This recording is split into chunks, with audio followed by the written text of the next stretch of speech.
Bonjour à tous, bienvenue pour la grande interview de la mobilité. C'est ici, vous le savez, que les acteurs essentiels de l'univers de la mobilité peuvent s'exprimer. Et aujourd'hui, j'ai le plaisir de recevoir quelqu'un qui a effectué l'essentiel de sa carrière au sein d'Arval, loueur longue durée détenu par BNP Paribas, d'abord comme directeur de l'exploitation, puis directeur commercial, enfin directeur général jusqu'en 2011. Il a intégré le Corporate Center d'Arval et devient membre du comité exécutif en septembre 2012. En parallèle, il a effectué 2 mandats en tant que président du syndicat national des loueurs de voitures en longue durée de 2009 à 2012. Il est le nouveau président de l'OVE, l'Observatoire du véhicule d'entreprise. François Piot, bonjour. Bonjour.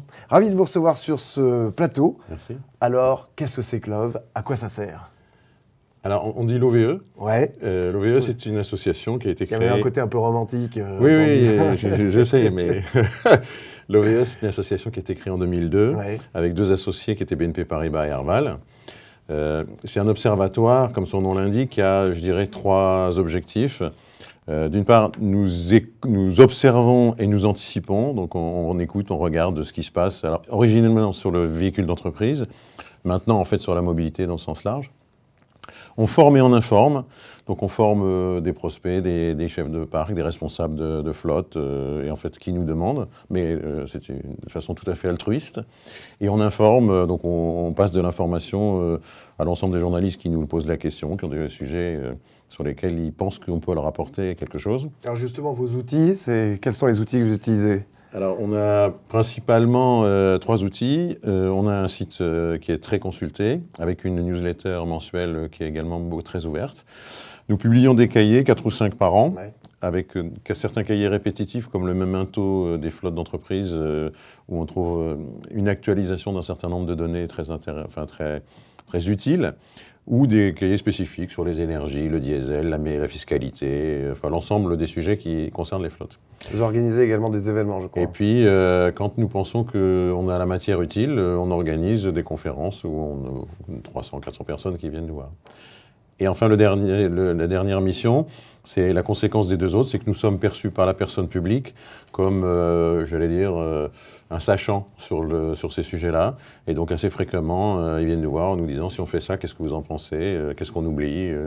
Quelles conséquences ça pourrait avoir? Et donc, assez volontiers, on redonne notre opinion sur les sujets qui nous sont posés. Et alors, quels sont vos moyens pour développer tout ça? Alors, nous avons un petit budget, pour tout dire. C'est-à-dire, plus précisément, on peut Alors savoir? nous avons 2 collaborateurs à plein temps, plus moi qui partage une partie de mon temps. Notre travail, c'est surtout un travail de réflexion, et puis on commande un certain nombre d'études en fonction des besoins. Voilà. On aura peut-être l'occasion d'en reparler, mais par exemple, chaque année, nous publions un baromètre d'Observatoire de véhicules d'entreprise, qui pose un certain nombre de questions dans 11 pays du monde, dont la France, un certain nombre de questions dont on suit l'évolution dans le temps. Voilà. D'accord. Alors, pour terminer sur ces détails un petit peu techniques, la durée du mandat à l'OVE? Alors, il n'y a pas vraiment de durée, c'est un mandat annuel reconductible, jusqu'à ce que nos associés en aient assez de nous voir. D'accord, c'est une bonne raison. Alors, on va entrer dans le vif du sujet, bien évidemment, pour savoir un petit peu de façon chiffrée. Je vois que vous avez apporté des chiffres, et ça tombe bien. Si on pouvait faire un point justement sur les 2 dernières années, en ce qui concerne les véhicules privés et véhicules utilitaires légers, particuliers, global, VP et VUL entreprise. Alors c'est bien d'entreprise dont on parle, puisque c'est notre propos.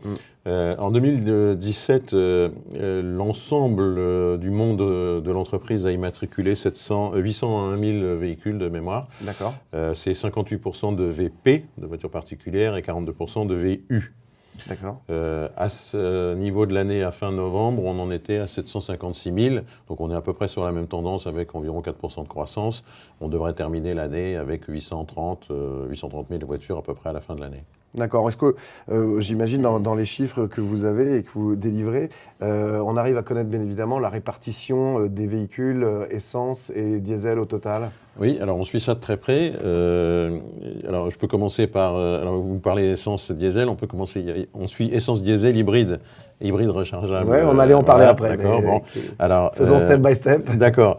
Donc, sur les 746 000 véhicules donc, qui ont été immatriculés dans l'année, il y a 42% d'essence. D'accord. Non, pardon, je dis une bêtise. Il y a 15% d'essence, 78% de diesel, voilà. 2% d'électrique. Ça, c'est VP et VU mélangés. D'accord. Voilà. Et donc, les électriques représentent 2%. Et en gros, les hybrides plafonnent à 4%. Est-ce qu'il y a un rattrapage quand même de l'essence face au diesel? Alors, comment ça se passe quand vous oui, le sentez? on voit clairement un impact de tout ce qui se dit sur le diesel aujourd'hui. On pourra en reparler si vous voulez, parce qu'il y a beaucoup de choses exactes et des choses inexactes qui sont dites là-dessus. Donc oui, le monde de l'entreprise, qui était historiquement à 90-95% en diesel, Ouais. a fait entrer de façon assez significative des essences, particulièrement dans les VP, au détriment des diesels. Les VU restant encore beaucoup en diesel, notamment pour des questions d'offres, Ouais. parce que l'offre constructeur n'a pour l'instant pas très riche en VP. D'accord, mais c'est lié à quoi tout ça? Est-ce que c'est le fait qu'il y ait les pouvoirs publics, les associations écologiques et maintenant le grand public qui s'y mettent et qui... Alors, quand on est un chef d'entreprise, ce qu'on regarde principalement, c'est le coût des choses, le total coût de détention des véhicules, lequel est très impacté par la fiscalité. Et donc, la fiscalité aujourd'hui, en France, est très directement liée au niveau de CO2. Et donc, la façon dont les ambitions en matière de réduction de CO2 poussent à aller chercher du diesel. Mais en même temps, les élus locaux qui sont plus, je dirais, sous la sensibilité de leurs administrés, brandissent le diesel de façon générale comme quelque chose à éviter. Ouais. Et même un certain nombre de villes ont interdit l'accès. C'est sûr. Et donc les chefs de parc sont un peu pris entre ces deux tendances et forcément sont sensibilisés par le risque que certains diesels ne pourront plus entrer dans certains centres-villes, ce qui peut Paris, expliquer... par exemple. Par exemple, Paris. Ouais. Et on le sent vraiment, vous commencez vraiment à le sentir, ça, cet inversement de Oui, alors tendance? ce qui est tout à fait, à mon avis, ce qui est tout à fait dommage, c'est quand on parle du diesel. Quand on parle du diesel, ça n'a pas de sens. La réglementation aujourd'hui a classé les diesels en Euro 1, 2, 3, 4, 5, 6. Les constructeurs, sous l'impulsion d'ailleurs des pouvoirs publics, ont fait des progrès considérables en matière de carburation et de dépollution des diesels. Et donc les diesels de dernière génération sont, pour certains, plus vertueux que certains essences. Ouais. Et donc il faut, je pense, arrêter de parler du diesel qu'on interdit dans les centres-villes. Il faut ressortir le plus vite possible les diesels anciens du parc. Et il y a un certain nombre de mesures qui ont été faites, la prime à la conversion, etc. Bon, il y a effectivement ce mouvement qui a commencé, mais il faut vraiment concentrer ses efforts sur cela, plutôt que de globaliser le sujet qui n'a pas de sens. Alors, vous nous parliez il y a quelques minutes justement aussi de l'hybride et de l'électrique. Vous pouvez nous rappeler les chiffres et quelle est la tendance? Est-ce qu'on est vraiment Alors, au début d'un bouleversement à ce niveau-là? On est aujourd'hui à moins de 2% d'électrique et moins de 3,5% d'hybrides rechargeables et non rechargeables dans le monde de l'entreprise. C'est très peu. C'est pour l'instant très peu. C'est des taux de croissance qui sont plutôt de 30 à 40%. Donc, alors c'est sur des petits chiffres. Donc on peut regarder les choses comme on le souhaite. Ce qu'il faut avoir en tête, c'est que l'offre électrique aujourd'hui est pour l'instant assez restreinte. Ouais. Bon, on sait à peu près tous citer la Zoé, la Leaf, la BMW i3, les Tesla. J'espère que j'oublie personne pour pas fâcher le monde. Enfin bon, ça se compte sur les doigts de deux mains au maximum. En revanche, nous savons que le plan produit de tous les constructeurs est très ambitieux en 2019 et encore plus en 2020. Et donc l'offre va être assez riche sur les véhicules électriques. Ça sera également le cas sur des véhicules hybrides. Et donc là, on va voir si tous les freins annoncés, comme notamment l'offre qui est insuffisante, sont les vraies motivations. Lorsque l'offre va s'étaler, est-ce que vraiment les chiffres vont s'envoler? Ou est-ce que ça va rester un marché un peu stagnant? Et dans ces conditions, c'est-à-dire que fondamentalement, il y a d'autres freins que simplement l'offre. Mais on le sait qu'il y a d'autres freins. Il y a le prix. Il y a le Alors, coût. il y a le prix, alors pour le véhicule électrique, hein, il y a le prix, il y a un certain nombre de sujets, par exemple, un sur lequel l'Observatoire, avec d'autres, essaye de faire avancer les mentalités, qui est l'avantage en nature des véhicules électriques, sans entrer dans le détail, quand on bénéficie à titre personnel aussi d'un véhicule qui est mis à disposition par son employeur, c'est un avantage en nature qui doit être déclaré. Et si c'est un véhicule électrique, cet avantage en nature est calculé sur le prix du véhicule, y compris sa batterie. Et donc, il est beaucoup plus cher. Et donc, un collaborateur qui spontanément serait d'accord pour prendre un véhicule électrique, dit « moi je suis d'accord, mais si ça doit me coûter plus cher chaque mois, je suis plus d'accord ». Et donc ça, c'est un amendement qui a déjà été discuté 3 fois, encore il y a quelques jours, sous notre impulsion d'ailleurs, qui a été ressorti à la lecture publique de l'Assemblée nationale, dont on pense qu'il devrait, et c'est ce que dit le gouvernement, revenir dans la loi sur la mobilité. D'accord. Donc on espère que ce sera le cas, parce que ça nous paraît être une absurdité, et en plus ça ne représente pas beaucoup d'argent, de manque à gagner pour l'État. Parce que l'absurdité, elle est jusqu'au point que finalement, il y a plus de véhicules électriques chez les particuliers que dans les entreprises, en pourcentage. C'est vrai. Alors, donc ça coûte aussi plus cher à un particulier, mais normalement, c'est les entreprises qui devraient montrer la voie quelque part. Oui, c'est vrai, mais c'est aussi parce que les particuliers, enfin beaucoup des particuliers l'ont comme une deuxième voiture dans le ménage. D'accord. Et donc, les freins que vous aviez en tête, j'imagine, qui étaient les sujets d'autonomie, etc., sont moins prégnants quand c'est le deuxième véhicule du ménage, et que pour partir en vacances, on peut utiliser le véhicule principal qui lui est thermique. Dans l'entreprise, on n'a pas cette faculté. En général, un véhicule est affecté à un usage, à défaut d'être à une personne, et donc il a ses limites, quoi. D'accord.